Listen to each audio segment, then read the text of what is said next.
भक्तों नमस्कार। राधे कथा कहानी यूट्यूब चैनल पर आपका स्वागत है। भाद्रपद मास के शुक्ल पक्ष की एकादशी को परिवर्तनीय एकादशी के रूप में मनाया जाता है। भगवान विष्णु के उपासकों के लिए इस एकादशी का विशेष महत्व है, क्योंकि इस दिन भगवान विष्णु अपनी शयन मुद्रा में करवट बदलते हैं।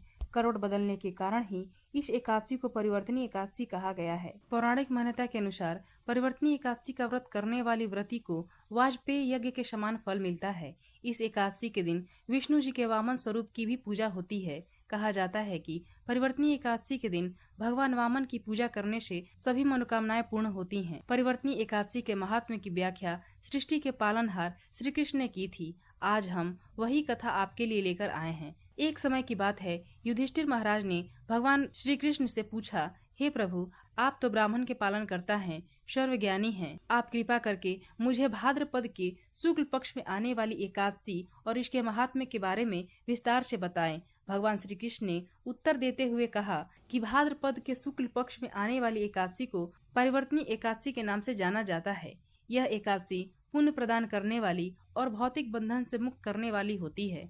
उन्होंने आगे बताया, यह एकादशी इतनी पवित्र होती है कि इसके महात्म्य का श्रवण करने मात्र से व्यक्ति अपने पिछले जन्म के पाप कर्मों से मुक्त हो जाता है। जो व्यक्ति निष्ठा पूर्वक इस व्रत का पालन करता है, उसे असमेय यज्ञ का पुण्य मिलता है। इसलिए इस भौतिक संसार से मुक्त होने की कामना रखने वाले प्रत्येक व्यक्ति को परिवर्तनीय एकादशी का पालन करना चाहिए। युधिष्ठिर महाराज की जिज्ञासा को शांत करने के लिए आगे कहते हैं, हे राजन, इस एकादशी का पालन करने हेतु व्यक्ति को वामन देव की आराधना करनी चाहिए। ऐसा करने से ब्रह्मा विष्णु तीनों की पूजा का फल प्राप्त कर लेता है और मृत्यु के बाद श्री हरि के धाम को जाता है। यह वही दिन है जब चातुर्मास के दौरान योग निद्रा में शयन करते हुए भगवान विष्णु करवट बदलते हैं और इसलिए इसे परिवर्तनीय एकादशी के नाम से जाना जाता है।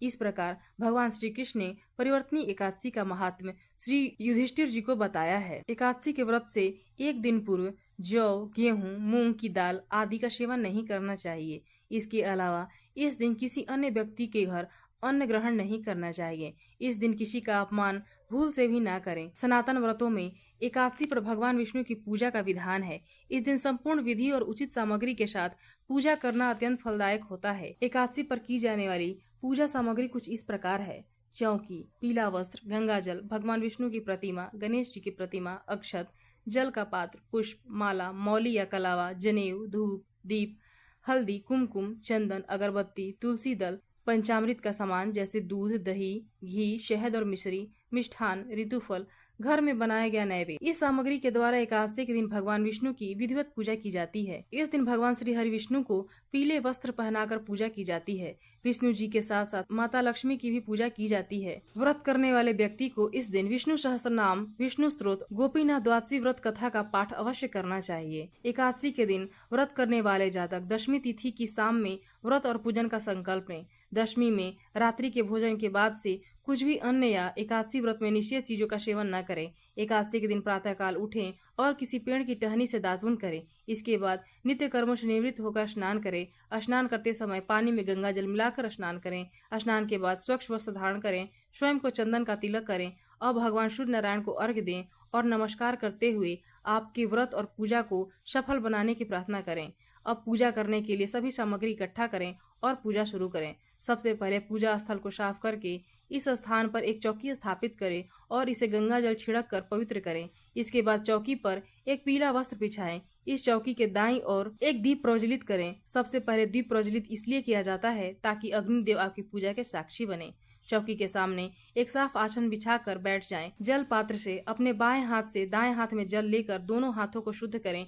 अब स्वयं को तिलक करें। एक चौकी पर अक्षत के कुछ दाने आसन के रूप में डालें और इस पर गणेश जी को विराजित करें। इसके बाद चौकी पर भगवान विष्णु की प्रतिमा या तस्वीर स्थापित करें। अब स्नान के रूप में एक जल पात्र से पुष्प की सहायता से जल लेकर भगवान गणेश और विष्णु जी पर छिड़कें। भगवान गणेश को हल्दी, कुमकुम, अक्षत और चंदन से तिलक करें। इसके बाद वस्त्र के रूप में उन्हें जनेऊ अर्पित करें। इसके बाद पुष्प अर्पित करके गणेश जी को नमस्कार करें। भगवान विष्णु को रोली चंदन का तिलक करें। कुमकुम, हल्दी और अक्षत भी चढ़ाएं।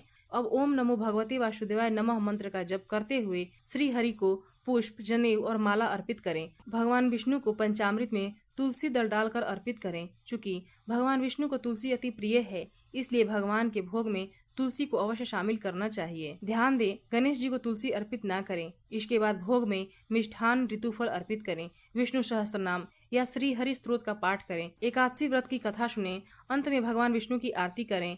अब सभी लोगों में भगवान को चढ़ाया हुआ भोग प्रसाद वितरित कर दें। भक्तों, भगवान विष्णु के एकादशी व्रत की महिमा इतनी दिव्य है कि इनके प्रभाव से मनुष्य जन्म जन्मांतर के पापों से मुक्त हो जाता है। एकादशी के दिन संतान सुख की प्राप्ति के लिए ओम नमो भगवते वासुदेवाय मंत्र का 108 बार जाप करें। यह मंत्र भगवान विष्णु की कृपा प्राप्त करने और संतान सुख पाने के लिए श्रेष्ठ माना गया है। संध्या के समय तुलसी के पास गाय के घी का दीपक जलाएं और विष्णु सहस्त्रनाम का पाठ करें। यह उपाय सौभाग्य और संतति वृद्धि के लिए शुभ होता है। इस दिन पीपल के वृक्ष की जड़ में जल चढ़ाएं, 7 परिक्रमा करें। यह पितृ दोष निवारण और संतान सुख की दिशा में सहायक माना गया है। विवाहित स्त्रियां इस दिन पीले वस्त्र पहनकर भगवान विष्णु की पूजा करें और सुहाग की वस्तुएं चूड़ी, बिंदी, सिंदूर आदि देवी लक्ष्मी को अर्पित करें। इससे वैवाहिक जीवन में मधुरता आती है और संतान से जुड़ी समस्याएं दूर होती है। भगवान विष्णु को श्रीफल अर्पित करें और संतान सुख की मनोकामना करें। पूजन उपरांत उस श्रीफल को सुरक्षित रखें और मनोकामना पूर्ण होने पर किसी मंदिर में चढ़ाएं। गरीबों, ब्राह्मणों या जरूरतमंदों को अन्न, वस्त्र, फल या भोजन का दान करें। इससे भगवान विष्णु की विशेष कृपा प्राप्त होती है। भगवान विष्णु को पीला रंग अत्यंत प्रिय है, अतः इस दिन पीले वस्त्रों का दान करने से संतान से जुड़ी बाधाएं दूर होती हैं और परिवार में सुख शांति बनी रहती है। तुलसी का पौधा विष्णु को प्रिय है। इसे किसी श्रद्धालु को दान देना पुण्य फलदायी माना गया है। इस दिन संभव हो तो गौ माता को हरा चारा खिलाएं, किसी गौशाला में दान करें। यह सभी मनोकामनाओं की पूर्ति का सरल और प्रभावशाली उपाय है। एकादशी के दिन चावल का सेवन नहीं करना चाहिए, तामसिक भोजन नहीं करना चाहिए, झूठ बोलने से बचना चाहिए, क्रोध नहीं करना चाहिए, दूसरों की निंदा और व्यर्थ की बातें ना करें, अनावश्यक नींद और आलस्य ना करें, तुलसी का पत्ता ना तोड़ें।